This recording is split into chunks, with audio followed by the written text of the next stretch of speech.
Yeah, I'm working 9 to 5, this 9 to 5 don't work for me. I gotta find my way up out, this ain't how it's supposed to be. Feel like I'm settling for less, that's why I gotta leave. They may not understand it, it's not for them to see. Cause it's my vision and it's not yours, no. And you won't get it until reverse rolls around and around. I put my dreams on hold, you told me how that sound. I wish my dreams could pay cause I work for right now. Ain't had nobody yesterday gon' hold me down. While I chase these dreams and know my goals. Chase these dreams. Everybody, this is Let's Vámonos, and we are so excited to celebrate National Autism Awareness Month. We have a special guest today, Lily Vega. Rosales is going to be with us, and we're also going to talk with Lucia Rodriguez, who is also going to be talking about the hip-hop vintage flea market Autism Awareness Edition. So some breaking news coming from a Chingona in the burbs. Let's go to her to see what she has to say. Breaking news, there's a Chingona in the burbs that's trying to get hot girl summer ready. This is your reminder to stay Chingona. Thank you so much, Chingona in the burbs. We know that being hot girl summer ready is definitely a priority. Before we get started though, I always like to share a little personal story about a little bit about me. So as far as celebrating National Autism Awareness Month, I don't have any personal experiences with that, but I do have personal experiences about feeling different, being different in a community at times, and also making sure that my parents advocated for my own happiness and advocating for my education. One of those things I wanted to share with you is being a Latina living in a predominantly white community was really hard for me, and at times I always felt like an outsider or somebody always trying to blend in or assimilate into the community. But luckily I had really strong parents that helped me advocate for my own happiness and education. And one of those things was, going to those teacher meetings. Crazy story, I actually had a teacher at one point tell my mom that, would you please not let your daughter raise her hand so much, because she sometimes didn't know the right answers, and so she didn't think that I should raise my hand as much because I didn't know the right answers. And my mom luckily was there to be an advocate for me to tell that teacher, well, aren't you here to teach my child? And so I wanted to share a little bit about that story, because even though I don't have a personal experience of dealing with autism or any of those things, us as a community, we are all different in so many ways, and I really wanted to shed light that being an advocate for our community in all forms, whether it's highlighting our differences or highlighting some of our struggles, but always coming together to be supportive. So as always, thank y'all for the love and support for me, for the Let's Vámonos platform, and as always guys, Let's Vámonos. Bye. Hey everybody, this is Let's Vámonos, and my name's Desiree. We're here at the Cameron Ironworks Marketplace, 711 Milby Street, and I have a special guest here. We have Lucia Rodriguez with Hip Hop Vintage Flea Market, and she's going to talk about the event that's coming up on April 10th. So tell us a little bit about it. Yes, so April 10th, next Sunday, we're utilizing April for Autism Awareness Month. We've been doing that for the last 5 years. This one in particular is very special to us. So if you can make it out, it's Wonder Brewery, 2202 Dallas Street. It is April 10th. We're doing it the second Sunday for this month. Also, I've heard y'all are going to have some prizes and some raffles. So tell us about that raffle you got going on. There was a family affected through the autism community. Unfortunately, they were messed with at school, bullied at school, however you want to say it. But that kid really, he deserves something special. So we decided to try to gather the funds and send him to Disney with his family. So we're having a few giveaways, raffles, but the raffles more importantly are to utilize and raise money for this child so that we can hit that goal that we're trying to hit and send him and his family off to Disney. So you hear that? Definitely need the community support. So please come out on April 10th to the Hip Hop Vintage Flea Market, Autism Awareness Edition. You're not going to want to miss this. So also, any special reason why autism's special to you? Yes. So my son is autistic. He was diagnosed at 5, and this was back in 2010, or actually 2013 was his official diagnosis, but there wasn't a lot of resources, and there still isn't a lot of resources available to us now. So we make sure as parents, my husband and I, my partner, baby girl from Vero City, we utilize our platform for the good to bring awareness, advocacy, and most importantly, acceptance. This is huge to us. We want to bring the community out. We want to shed light on autism. We want to let the people know that it's not about being different or having a disability. It's all about different abilities. Awesome. I love that. I love that you're bringing a little bit of your personal life to the community as well, and really uplifting the community in that way. Also, if you want to have some of the world famous second slice sandwiches, they are also here at the Cameron Ironworks Marketplace. It's right here. She is also here with Jesse, and they make the best grilled cheese sandwiches. Come check them out. They're delicious. Here every day, 6 days a week. Yes. So stay tuned for all the details. The flyer will be popping up here in a second. And if you can follow us, it's Hip Hop Vintage Flea Market HTX on Instagram, Hip Hop Vintage Flea Market on Facebook. Awesome. So as always, guys, thank you for the love and support, and let's Vámonos. Let's Vámonos. Yes. I got these goals and these dreams.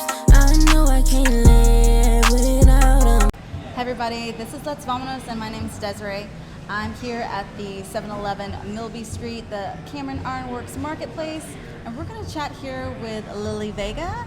She is our guest today, and we're going to be talking a little bit about Autism Awareness Month. So as many of y'all know, April is Autism Awareness Month, and it is an opportunity for us to shine light on the autism community, and also women, especially mothers, that have children that have autistic children. So thank you so much. Thank you for having me. Yes, I'm so excited because Lily actually is from my hometown, Baytown. So we are kind of like hometown girls, which I'm really excited about, to be able to feature somebody a little bit outside of the surrounding area of Houston. Okay, so before we get started though, I really want to also talk about just the amazing person that Lily is. So Lily is a mom, a wife, a veteran, former Marine veteran, and also a realtor. So y'all, if you come on now, I feel like I'm not doing enough because of all the things that you're doing. And also she's a mom of 6 children. So it's not just like you're a mom, just like a mom like me. Yeah, I have 2, but you have 6. And that is just a whole nother territory that I've never even been a part of. So I can't even imagine. So she's an amazing woman. Thank you. So I really wanted to highlight that because we all need to know that the things that we do in our normal everyday lives really are amazing, and I wanted to make sure people knew that about you. So, but let's talk about a little bit about your experience being a mom with an autistic child. So tell us a little bit about when you first realized, and also some of the things that people might not know, such as masking. So I want to say my son was maybe 3 when I started noticing some different stuff about him in comparison to my 2 older children. I myself have ADD, and so I knew, okay, my son will probably have ADHD, ADD, something like that. But there was small things that go unnoticed. His finger dexterity, the way he would walk. He had a few delays, nothing major, like he was older than 1 when he started walking. He was a little bit older when he potty trained. It was small things that people overlook, just milestones that he was not hitting. And so it became evident once he started pre-K. Right. Then it was every day notes being sent home that he was not behaving the way the teacher expected a 4-year-old to behave in pre-K. And so it was alarming. It raised a lot of red flags. And I said, these are not behavior issues, something else is going on here. But it took a long time to actually have someone listen and say, okay, she's right, something is different here. Not wrong, but different. Right. So for the term masking, that was something that I actually learned having our chat previously. Mm-hmm. Tell us what masking exactly is, as far as not necessarily the exact definition, but someone like me might not know what that is. So masking is learned behaviors that neurodivergent children learn and adopt, so they appear neurotypical, where they're hiding their true selves from everyone so that they can fit into society. And is that something like you experienced with your son? I experienced it myself as a girl with ADD, and I started to pick up on it with my son. A lot of people think that autistic children don't have social skills, they're not very chatty, and my son is the complete opposite. He's a social butterfly, he flourishes in social settings. So yeah, I said, this is why we were having such a hard time getting him tested and someone listening that my child was indeed autistic because of his social skills. Yeah, that's one of the things I've heard a lot from other parents, other friends that I've had that have autistic children about the testing and how hard it is, and being an advocate for your child and making sure that they get those resources and testing. So tell us a little bit about your experience, because you shared with me that he was almost considered not necessarily far enough on the spectrum. Right. So when I spoke to the people at school that do the testing, I had this survey to do. I did this interview that took maybe an hour with them. We talked about all the things, and they just seemed kind of, well, it's not that big of an issue. And so it wasn't until this year actually that he was tested, when I had been asking for my son to be tested since pre-K. Right. And when she called and she said he is definitely on the spectrum, but then says not very far on the spectrum. And I felt like his symptoms were being diminished. Right. They weren't far enough on the spectrum for him to be considered autistic, but our struggles have been very real. You can't diminish just because my son is not nonverbal, or that's not taking away from children that are and parents that are going through that struggle, but this definitely did not make it easier. Right. And how old is your son currently? My son is 14.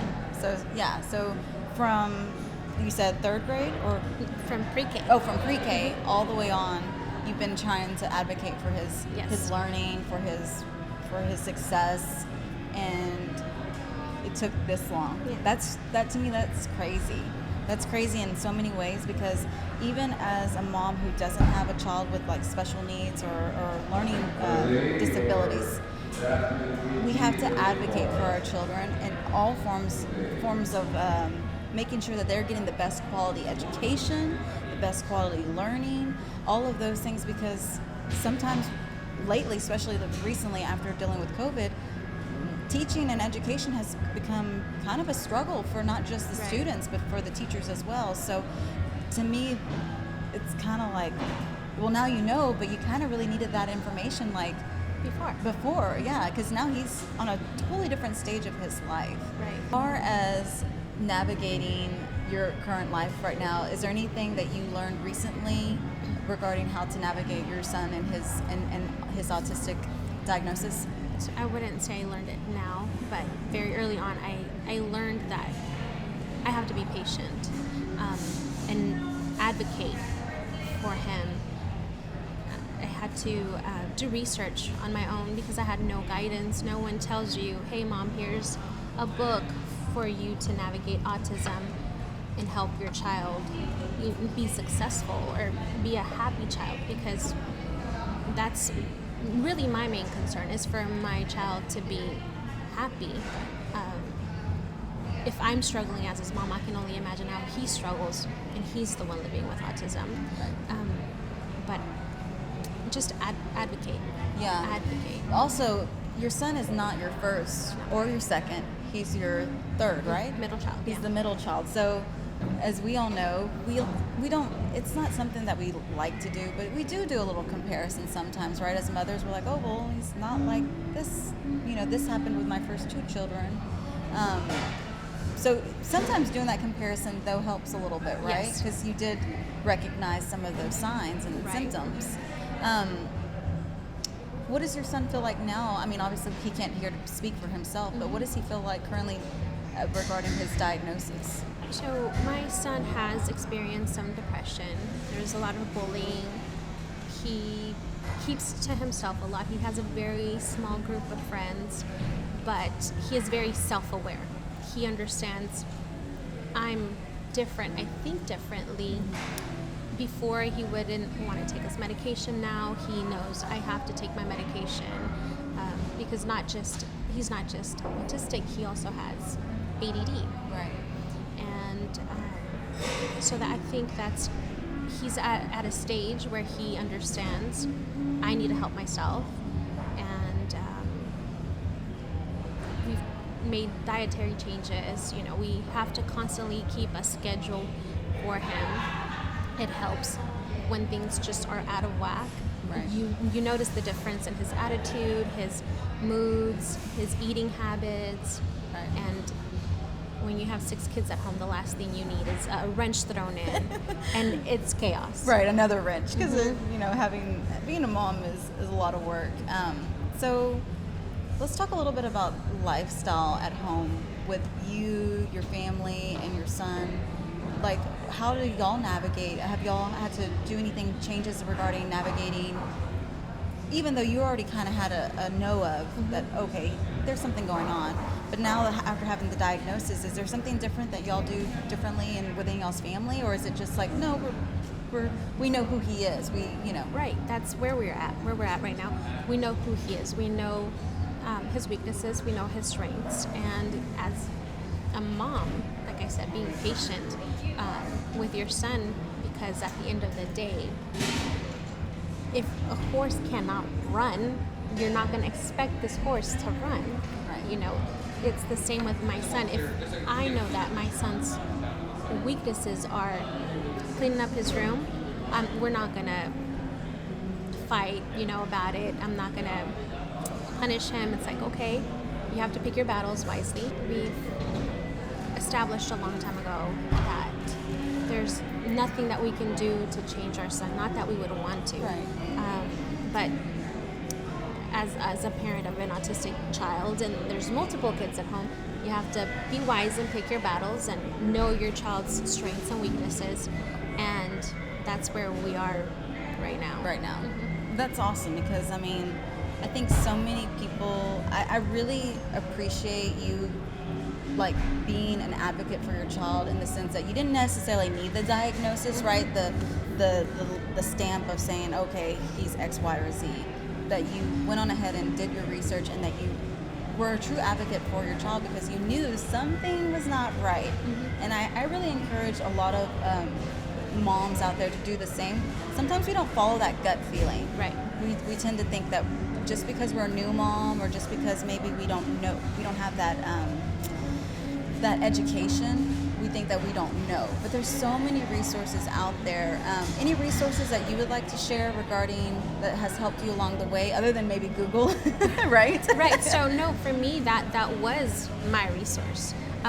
Of course, Google, but that was my go-to. That's where I found a lot of information that would help me advocate for him. But I also follow Autism Speaks on Instagram, and they give so many resources, a lot of help, a lot of support. They do fundraisers, raise money for Autism Awareness, and I think just getting out there to meet other parents that are struggling with the same things that you're going through, to have that support. Because unless someone has a child, a loved one, a family member that was diagnosed, or you think they may be autistic, people don't understand.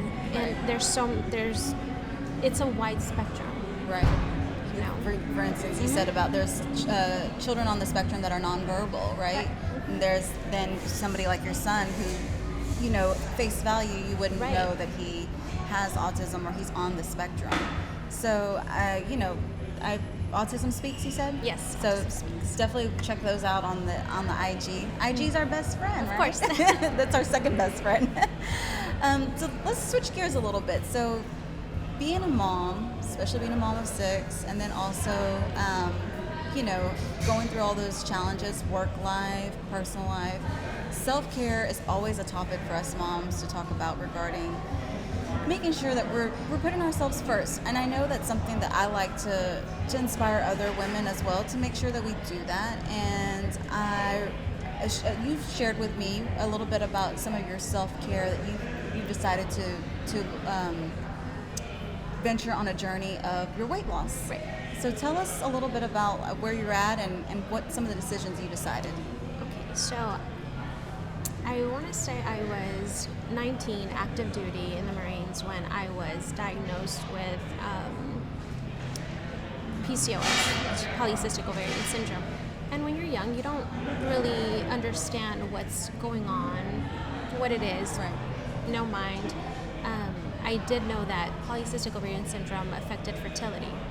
And now we know that there's different types of PCOS. And when I left active duty and I tried to get care outside of that, the doctors would say, you don't have PCOS because you've been able to have children. Now we know that's incorrect. And so as I got older, I had more children. It started to affect me more and more.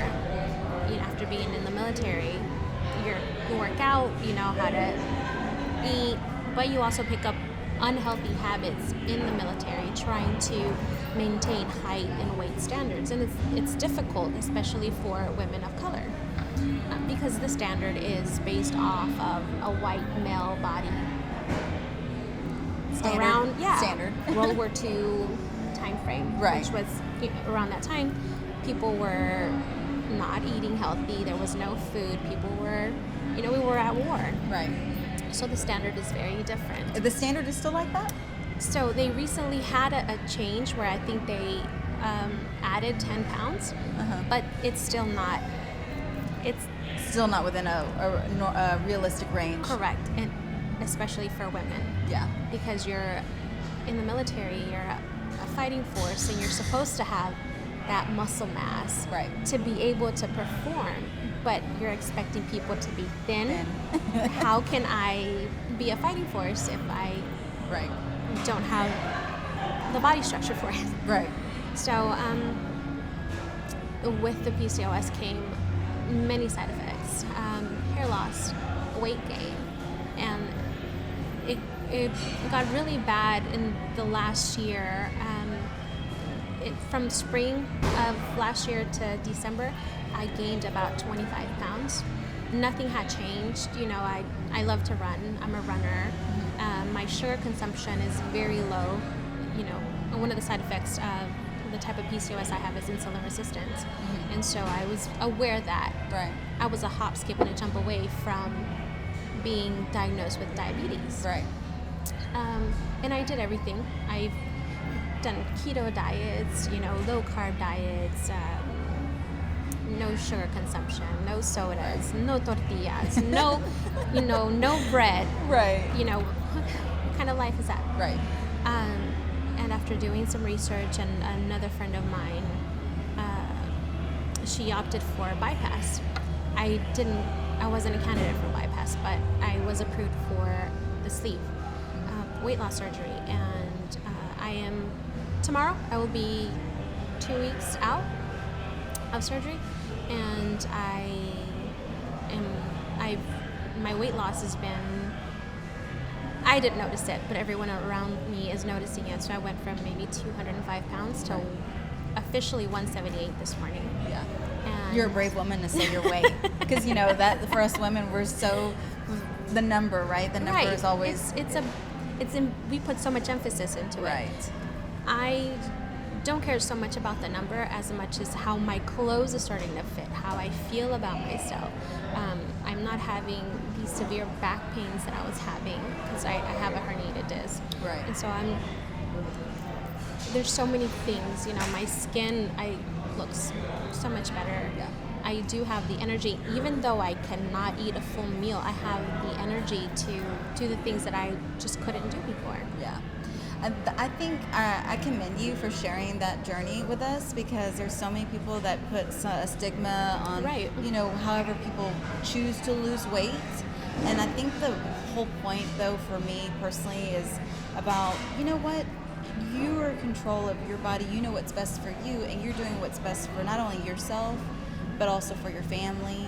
And so, this platform is about also inspiring other people. So it's also making sure that we send the message out that self-care, however that looks for you, because self-care for you might look different from self-care for me, right?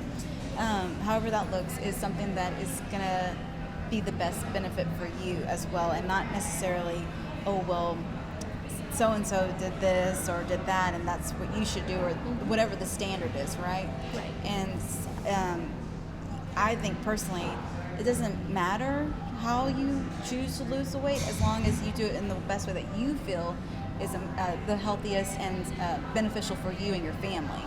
And so I commend you for sharing that part of your journey. I look forward to, following you more on that. I'm trying to convince her to do a vlog, guys, okay?